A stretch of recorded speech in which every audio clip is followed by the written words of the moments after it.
create time to study. You schedule it. For instance, you have English today. Check the time you have for your English timetable. And then you have maths tomorrow. Next tomorrow, biology, if you want to go day by day. Or maybe if you are taking about 2 subjects in a day, you create the same time. Maybe 15 minutes, 20 minutes, you go with it. Once you are educated, you improve the life of your community, like the founder has done today. She has come with all the members to improve the life of this school, to improve the life of this community.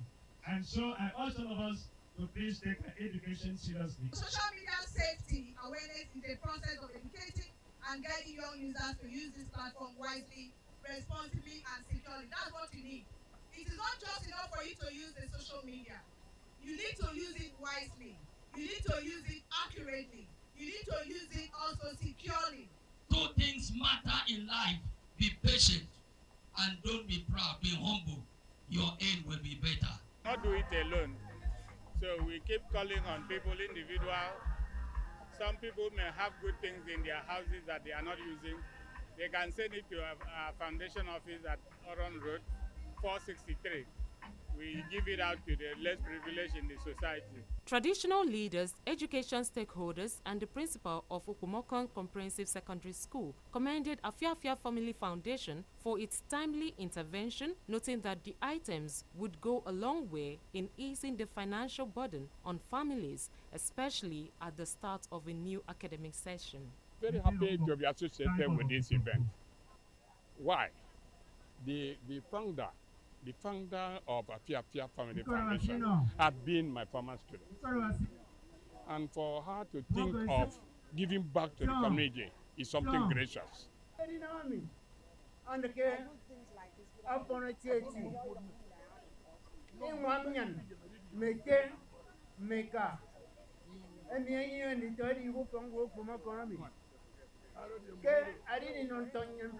Support.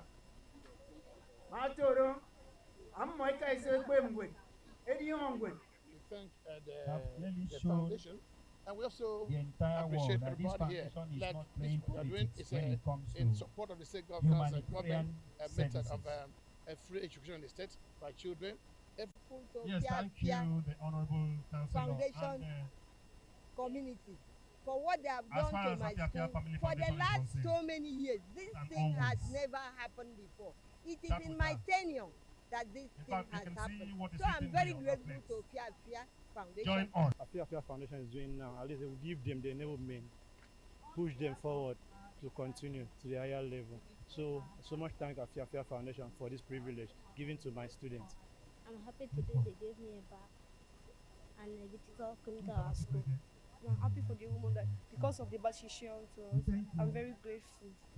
I'm going to study art so that will be better than now, because studying art is very good, and she was a child like me, and she will now give us what she has. So I also want to give others this kind of thing. The event featured presentations of back-to-school materials to students of Okumokon Comprehensive Secondary School in Ikodabasi local government area. Esther Otoyo, Spectrum News. Now to Africa, where Guinea is set to hold its first presidential election on December 28 since the 2021 military coup, following a decree broadcast on the television. The announcement, made after the Supreme Court validated a new constitution, appears to clear a path for coup leader Mamadi Doumbouya to transition from junta chief to elected president. The upcoming vote marks a pivotal moment in the country's political transition. Reports say the key change enabling this is the newly approved constitution, which replaces the transitional charter that had barred junta members from running for office.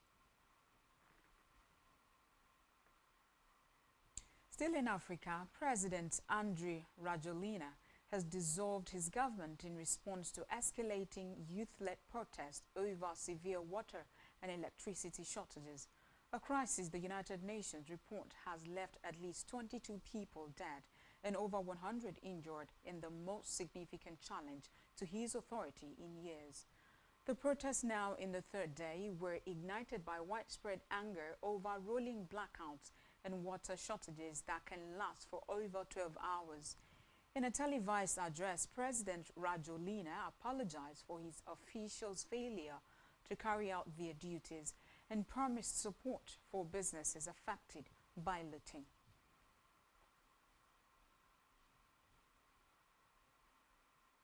We move now to the foreign scene, where U.S. President Donald Trump today addressed hundreds of U.S. military leaders from around the world at a base in Virginia after they were abruptly summoned to an in-person meeting by Defense Secretary Pete Hegseth.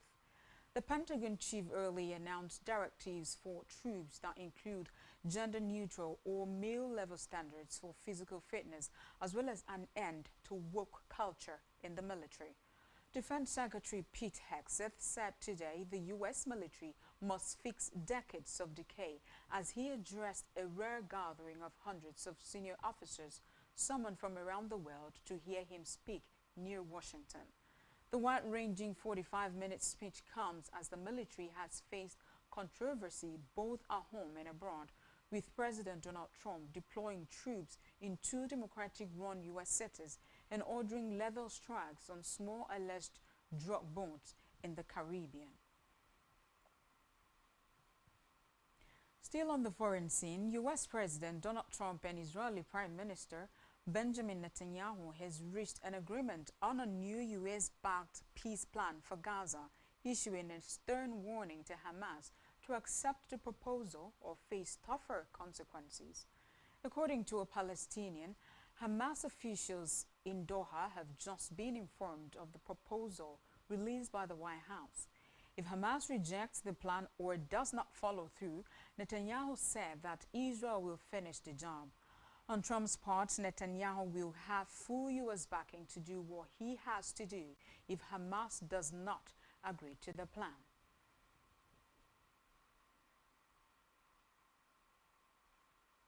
Still to come in the news. Alcaraz beats Freeze in Tokyo for 8th title of season.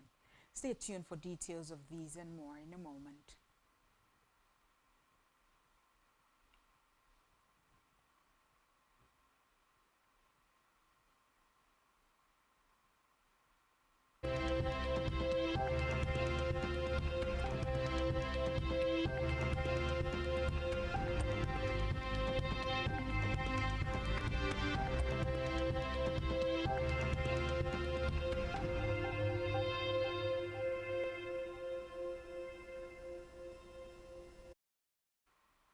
Welcome back. Thank you so much for staying with us.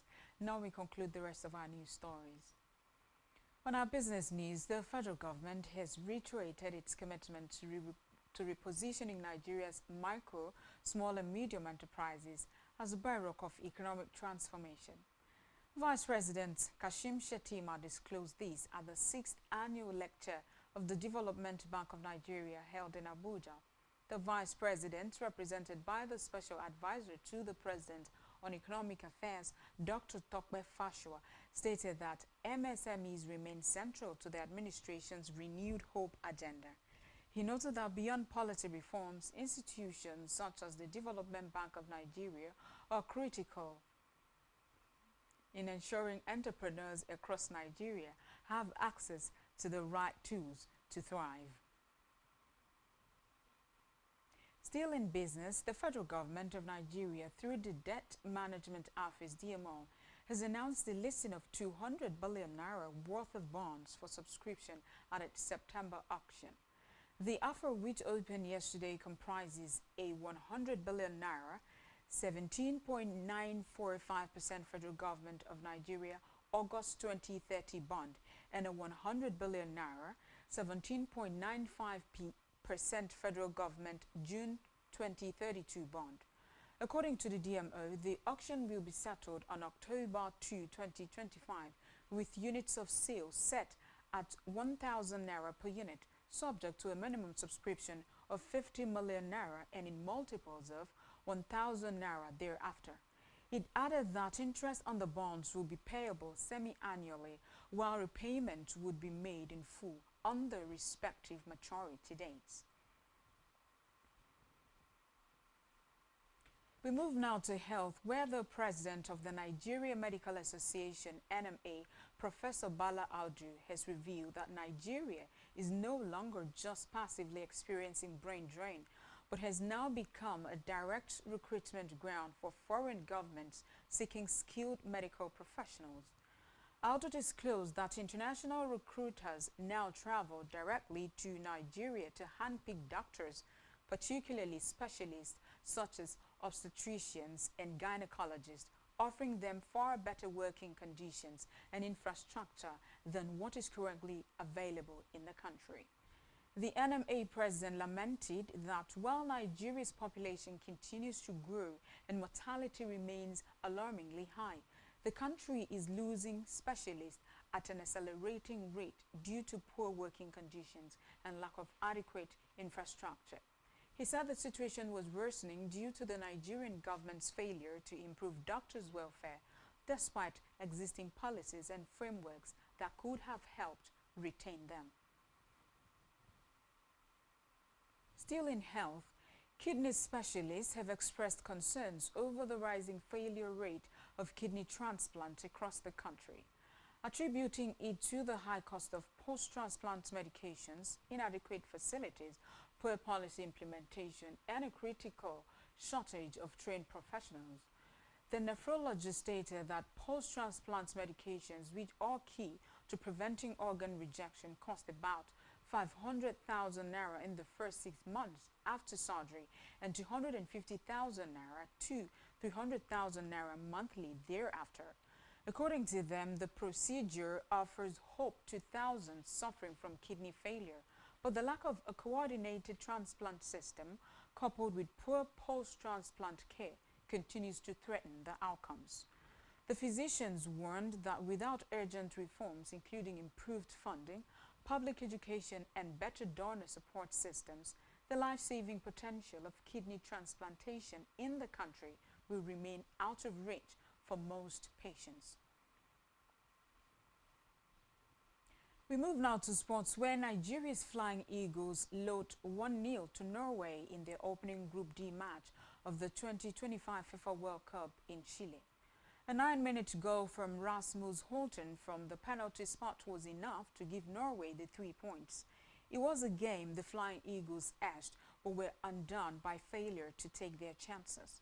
Up next for the Flying Eagles is a clash with Saudi Arabia in the early hours of Friday. Still talking sports, world number 1 Carlos Alcaraz won his 8th title of a sensational season after beating American Taylor Fritz 6-4, 6-4 in the Japan Open final today. The Spaniard has struggled with an ankle injury this week in Tokyo, but he was still too hot for the rest of the competition to handle, including world number 5 Fritz. The US Open champion gave another breathtaking display of power and athleticism to lift the trophy in his first appearance in Japan. He clinched victory with a cleverly disguised drop shot before strolling to the net to give Fritz a warm embrace. It was the Spaniard's 9th straight final and his 10th of the season overall. On our entertainment news, popular Nigerian comedian Bovi has finally disclosed why he parted ways with Basket Mouth. Recall that the two prominent comedians have a history of stage collaborations before their interests diverged. However, discussing his relationship with Basket Mouth in a viral interview on social media, Bovi attributed the development to his perception of financial independence. While stating that he could no longer be sharing money with his colleagues after collaborations, Bovi noted that the decision has granted him the opportunity to grow financially. And lastly, in the news at this hour, streaming giant Spotify has released its list of 2025 top artists. The list is occupied by Nigerians, with Burna Boy as number 1. The platform ranked Rema as number 2 and Wizkid as number 3. Asake and Rock Nation's latest signee, Ira Star, completes the top 5. Spotify also released the list of the countries consuming Afrobeat the most in the year, naming United States at the top, followed by Brazil, France, United Kingdom, Germany, and Nigeria.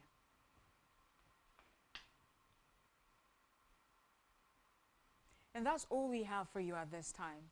Do ensure to follow us on all our social media handles and subscribe to our YouTube channel, all of which you can find on our website, SpectrumTVLive.ng. You have been watching Spectrum News at 4. My name is Ofonono Joseph. Good afternoon.